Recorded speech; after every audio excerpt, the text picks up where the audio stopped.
ಮೂಢನಂಬಿಕೆಯ ಹೆಸರಲ್ಲಿ ವಾಮಾಚಾರ ನಡೆಸಿ ಹಣ ವಸೂಲಿ ಮಾಡಿದಂತ ಆರೋಪ ಇದು. ಬೇತಾಳ ದೇವಾಲಯದಲ್ಲಿ ಅಕ್ರಮ ಚಟುವಟಿಕೆ ನಡೆಸ್ತಾ ಇದ್ದಾರೆ. ಕೋಲಾರ ಜಿಲ್ಲೆಯ ಕೆಜಿಎಫ್ನ ಐವಾರಹಳ್ಳಿ ಬಳಿ ಇರುವಂತ ಬೇತಾಳ ದೇವಾಲಯ ಆರೋಪ ಕೇಳಿ ಬರ್ತಾ ಇದೆ. 108 ಅಡಿ ಎತ್ತರದ ಬೇತಾಳ ದೇವರ ಹೆಸರಲ್ಲಿ ಪೂಜೆ ಪುನಸ್ಕಾರ ಮಾಡಿ ಜನರಿಂದ ಸಾವಿರಾರು ರೂಪಾಯಿ ಪೀಕಿಸ್ತಾ ಇದ್ದಾರೆ, ವಂಚಿಸ್ತಾ ಇದ್ದಾರೆ. ಚಂದ್ರನಾಥ್ ಎನ್ನುವಂಥ ವ್ಯಕ್ತಿಯನ್ನು ಈ ಕೃತ್ಯವನ್ನು ಮಾಡ್ತಾ ಇರೋದು, ಈ ರೀತಿ ಪೂಜೆ ಪುನಸ್ಕಾರದ ಹೆಸರಲ್ಲಿ ಅಕ್ರಮ ಚಟುವಟಿಕೆಯನ್ನು ಮಾಡ್ತಾ ಇರೋದು ಅಂತ ಸ್ಥಳೀಯರು ಆರೋಪಿಸ್ತಾ ಇರೋದು.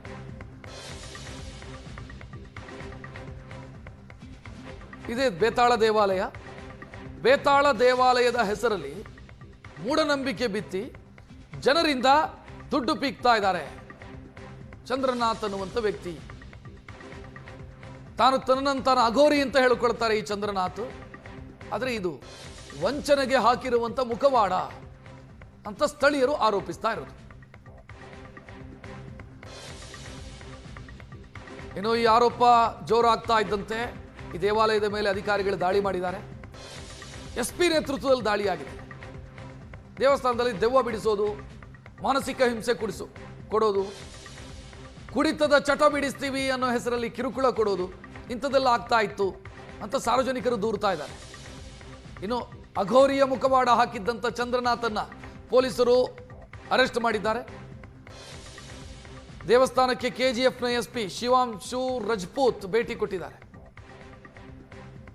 ಚಂದ್ರನಾಥನ ವಶಕ್ಕೆ ಪಡೆದಿರುವಂಥ ದೃಶ್ಯವನ್ನು ನೀವು ನೋಡ್ತಾ ಇದ್ದೀರಿ. ತನ್ನನ್ನು ತಾನು ಅಘೋರಿ ಅಂತ ಕರೆಸ್ಕೊಳ್ತಿದ್ದ ಈ ಚಂದ್ರನಾಥ್ ಅಘೋರಿ ಅನ್ನೋ ಹೆಸರಲ್ಲಿ ಜನರನ್ನು ವಂಚಿಸ್ತಾ ಇದ್ದ. ಸುಖ ಸುಮ್ಮನೆ ದೆವ್ವ ಬಿಡಿಸ್ತೀನಿ ನಾನು, ಕುಡಿಯೋ ಚಟವನ್ನು ಬಿಡಿಸ್ತೀನಿ ನಾನು ಅಂತ ಜನರಿಂದ ದುಡ್ಡು ಪಡ್ಕೊಂಡು ಮೋಸ ಮಾಡ್ತಿದ್ದ ಅನ್ನೋ ಆರೋಪವನ್ನು ಜನ ಮಾಡ್ತಾ ಇರೋದು.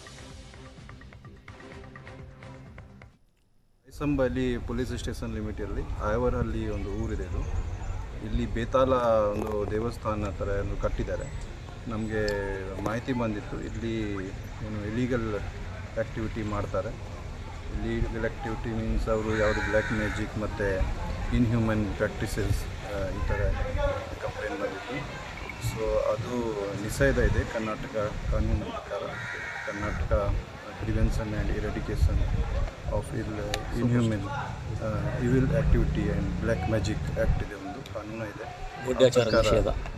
ನಿಷೇಧ ಅಲ್ಲಿ ಯಾವುದೇ ಈ ಥರ ಯಾರು ಬ್ಲ್ಯಾಕ್ ಮ್ಯಾಜಿಕ್ ಮಾಡ್ತಾರೆ ಮತ್ತು ಜನರಿಗೆ ಮಹಿಳೆಯರಿಗೆ ಹ್ಯಾರೆಸ್ಮೆಂಟ್ ಮಾಡ್ತಾರೆ, ಅವರು ಕನ್ಫೈನ್ ಮಾಡ್ತಾರೆ, ಇಲ್ಲಿಗಲಿ ಇಟ್ಕೊಡ್ತಾರೆ, ಪೂಜೆ ಅವರು ಯಾವುದೇ ಸಮಸ್ಯೆ ಬಗೆಹರಿಸಲಿಕ್ಕೆ ಮತ್ತು ಏನಾದರೂ ಸ್ವಲ್ಪ ಮೆಡಿಸಿನ್ ಕೂಡ ಇವರು ಕೊಡ್ತಾರೆ ಹೇಳ್ತಾ ಇದ್ರು. ಅವ್ರದ್ದು ಏನು ಲೈಸೆನ್ಸ್ ಇದೆ ಅದೆಲ್ಲ ಅದು ನಾವೆಲ್ಲ ಚೆಕ್ ಮಾಡ್ತೀವಿ. ಈ ಥರ ಲೀಗಲ್ ಆ್ಯಕ್ಟಿವಿಟಿ ಮಾಡ್ತಾ ಇರೋ ಬಗ್ಗೆ ಮಾಹಿತಿ ಬಂದಿತ್ತು ನಮಗೆ. ಅದು ನಾವು ವೆರಿಫೈ ಮಾಡಿ ಇನ್ವೆಸ್ಟಿಗೇಷನ್ ಮಾಡ್ತೀವಿ. ಈಗ ಒಂದು FIR ರಿಜಿಸ್ಟರ್ ಮಾಡಿ ಇವ್ರ ಮೇಲೆ